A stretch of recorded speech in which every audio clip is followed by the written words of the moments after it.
नमस्कार साथियों, कोटावान क्लासेज में आप सभी का स्वागत है।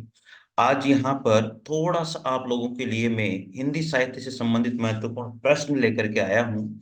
एक एक प्रश्न आपके लिए बहुत ही लाभदायक है साथियों। फर्स्ट ग्रेड की वैकेंसी निश्चित रूप से आएगी और मैं जहां तक मेरा मानना है, मैं आपसे यही कहना चाहता हूं, यही आग्रह करना चाहता हूं कि आप सेकंड ग्रेड से भी पहले फर्स्ट ग्रेड की ही तैयारी करें साथियों। क्योंकि फर्स्ट ग्रेड में आपका इजीवे सिलेक्शन हो जाएगा अगर आपने एमए बीएड किया हुआ है राजस्थान से। तो राजस्थान से जो वैकेंसी आएगी करीबन 8 से 10 हजार वैकेंसी फर्स्ट ग्रेड की होगी साथियों। तो जरूर निश्चित रूप से आपको इसमें सफलता मिलेगी। मैं ईश्वर से यही कामना करता हूं साथियों। आप जो भी तैयारी कर रहे हैं, जो भी मेरे चैनल पर पढ़ रहे हैं, मैं बढ़िया से बढ़िया आप लोगों के लिए क्वेश्चन लेकर के आता रहता हूं और आता ही रहूंगा। तो साथियों, अगर चैनल को सब्सक्राइब नहीं किया है तो जरूर चैनल को सब्सक्राइब कीजिए, लाइक कीजिए। और इसकी जो आप लोगों को जो पीडीएफ है वो निश्चित रूप से आपको मेरे टेलीग्राम चैनल पर मिल जाएगी। इसलिए टेलीग्राम चैनल पर डिस्क्रिप्शन में लिंक है, आप वहां से ज्वाइन कर सकते हैं। साथियों देखिएगा, सबसे मुख्य बात है, जीवन में बहुत सारी चीजें ऐसी होती है जिनसे हम लोग घबराते हैं या घबरा जाते हैं, लेकिन घबराना नहीं चाहिए। तो साथियों, मैं आपसे यही कहूंगा कि आप हमेशा जीवन में आगे बढ़े। तो मित्रों, क्या है कि लक तो पता नहीं, लेकिन मेहनत करने वालों को अवसर जरूर मिलता है। ये लाइन मेरे जीवन में मैंने बहुत बार सीखी है, पढ़ी है और समझी है कि लक का तो पता नहीं, पता होता भी नहीं है, लेकिन मेहनत करने वालों को अवसर जरूर मिलता है। ये सबको पता है साथियों। देखिए, पहला क्वेश्चन है, क्या भूलूं क्या याद करूं मैं किस रचनाकार की आत्मकथा है। साथियों, आप सबको पता है कि क्या भूलूं मैं क्या याद करूं। सबको पता है ये लाइन ये किस रचनाकार की है, क्या भूलूं क्या याद करूं। और अनेक बार इसको पूछा गया है। किसकी लाइन है ये लाइन है साथियों, ये लाइन है हमारे हरिवंश राय बच्चन। किसकी लाइन है? हरिवंश राय बच्चन की। ठीक है। अगला प्रश्न है, निराला की साहित्यिक साधना, निराला की साहित्यिक साधना किस आलोचक की पुस्तक है। निराला की साहित्यिक साधना किस आलोचक की पुस्तक है? नामवर सिंह की, शिवदान सिंह की, या नगेंद्र की, या फिर किसी और की? तो ये तो पता है किसी और की है, लेकिन है किसकी साथियों? ये निश्चित रूप से राम विलास शर्मा की पुस्तक है। किसकी है? राम विलास शर्मा की। अगला प्रश्न है, अरुण और मधुलिका, अरुण और मधुलिका किस कहानी के पात्र हैं? अरुण और मधुलिका किस कहानी के पात्र हैं साथियों? इस प्रश्न का उत्तर आपको देना है। अरुण और मधुलिका किस कहानी के पात्र हैं? इस प्रश्न का कहानी, इस क्वेश्चन का उत्तर आप दीजिए। जिंदगी नामा, जिंदगी नामा किसकी रचना है? जिंदगी नामा किसकी रचना है? मनु भंडारी की नहीं है, मृदुला गर्ग की नहीं है, उषा प्रेमोद की नहीं है। तो थर्ड ऑप्शन आएगा साथियों, किसकी रचना होती है? कृष्णा सोबती की। वेरी गुड, बहुत बढ़िया। कि ये रचना किसकी है? कृष्णा सोबती की। बहुत बढ़िया प्रश्न है साथियों। देहाती दुनिया, देहाती दुनिया के रचनाकार कौन है?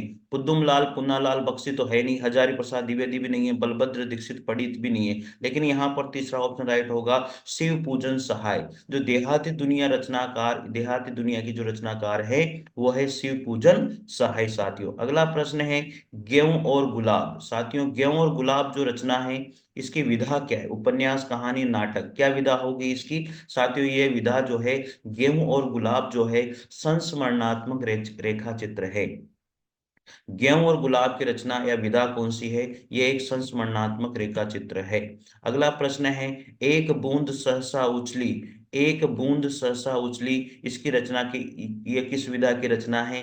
ये संस्मरण है, डायरी है, रिपोर्टाज है, या फिर यात्रा वृत्त है साथियों? निश्चित रूप से ये जो प्रश्न है, वेरी वेरी नाइस क्वेश्चन। मतलब आपको क्या बताऊं, ये बहुत बार कुछ क्वेश्चन पूछा गया है।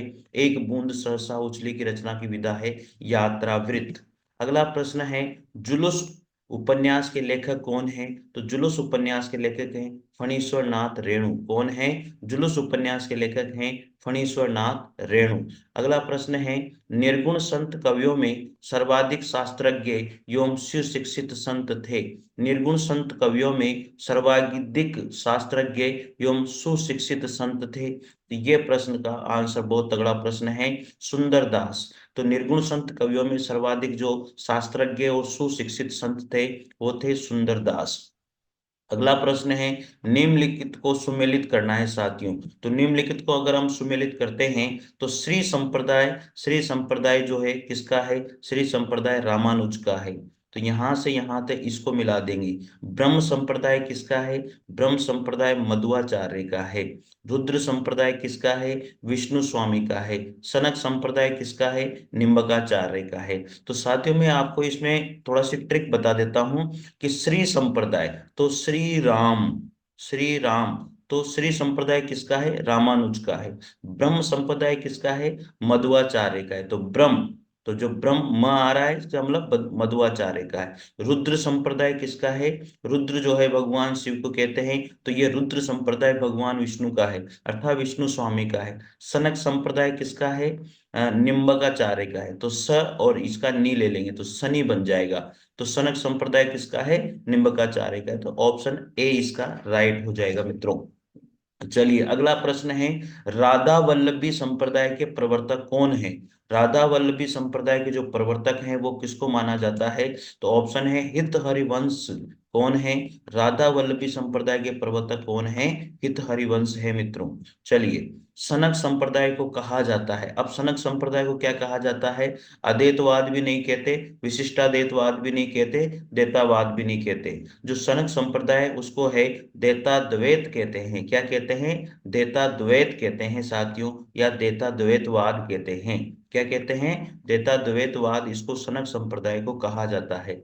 अगला प्रश्न है, सूफी कवियों की जो मुख्य भाषा थी वो क्या रही है? अवधी भाषा। साथियों याद रखना, सूफी कवियों की जो मुख्य भाषा है वो है अवधी भाषा। साथियों चार ऑप्शन में बिल्कुल नहीं पढ़ रहा हूं क्योंकि मैं आपका टाइम बिल्कुल भी यहाँ पर खराब नहीं करूंगा।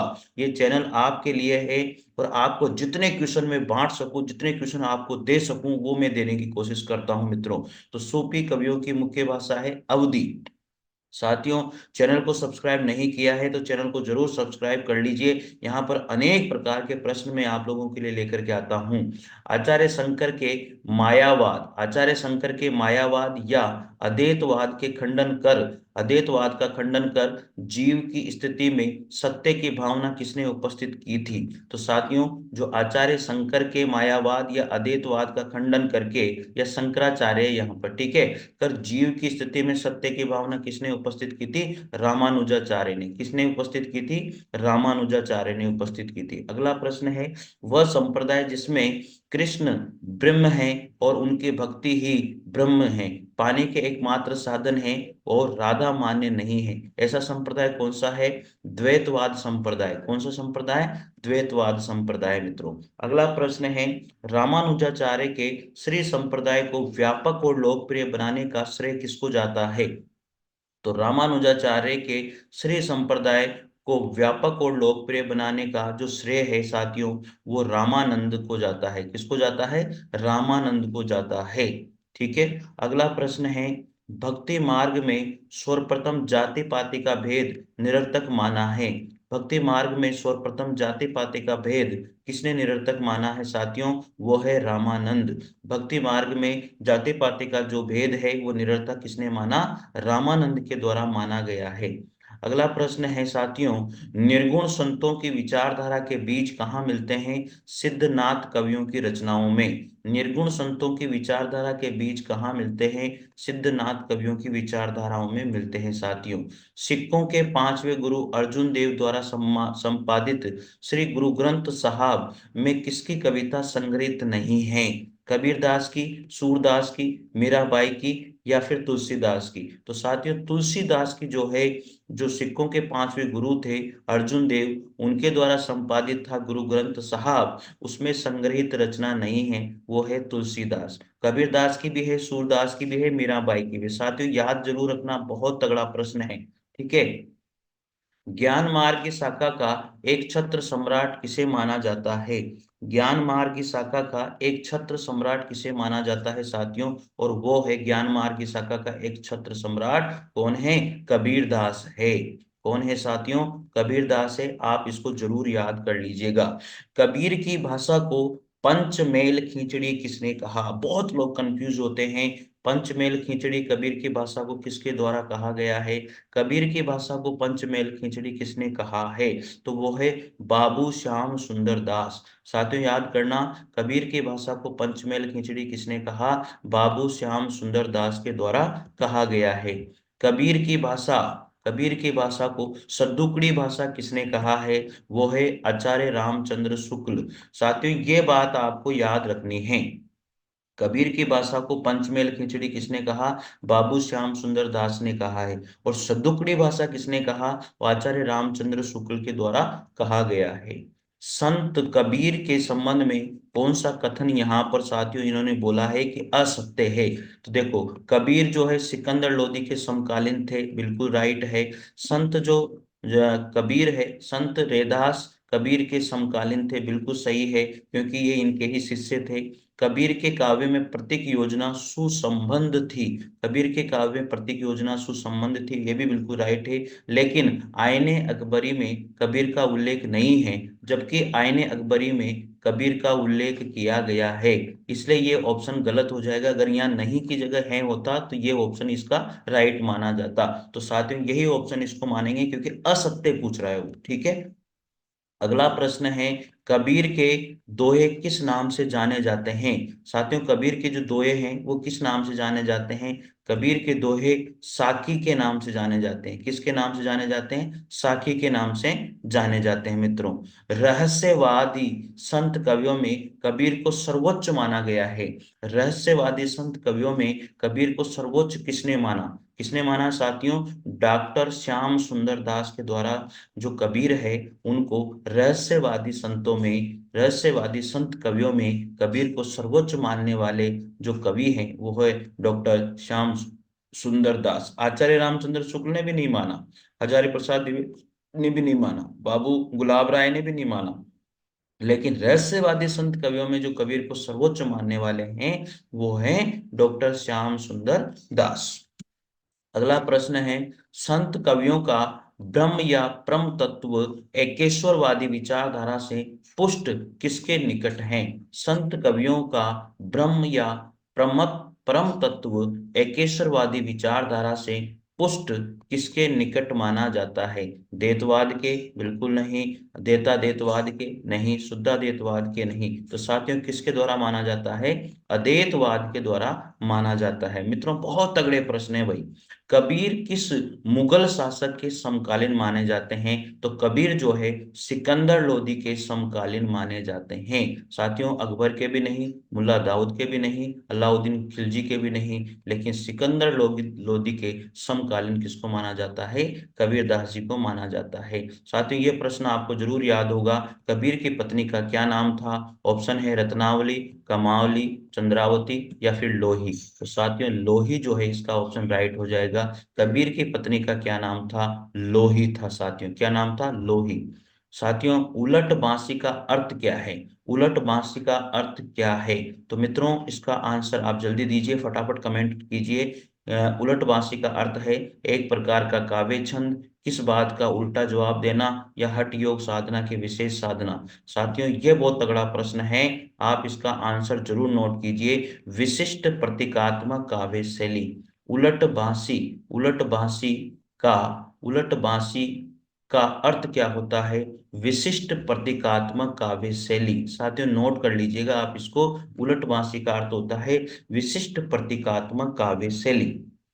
अगला प्रश्न है, कबीर को बिना महाकाव्य लिखे महाकवि किसके द्वारा माना गया है? तो कबीर को बिना महाकाव्य लिखे महाकवि मानने वाले हैं डॉक्टर राम स्वरूप चतुर्वेदी। बहुत तगड़ा प्रश्न है मित्रों। कबीर को बिना महाकाव्य लिखे महाकवि मानने वाले कौन हैं? डॉक्टर राम स्वरूप चतुर्वेदी। धर्मदास का जो प्रसिद्ध ग्रंथ है ये सबको पता है, सुख निधान। धर्मदास का प्रसिद्ध जो यहाँ पर अगर ग्रंथ की बात करें इन चारों में, तो वो कौन सा है? सुख निधान है।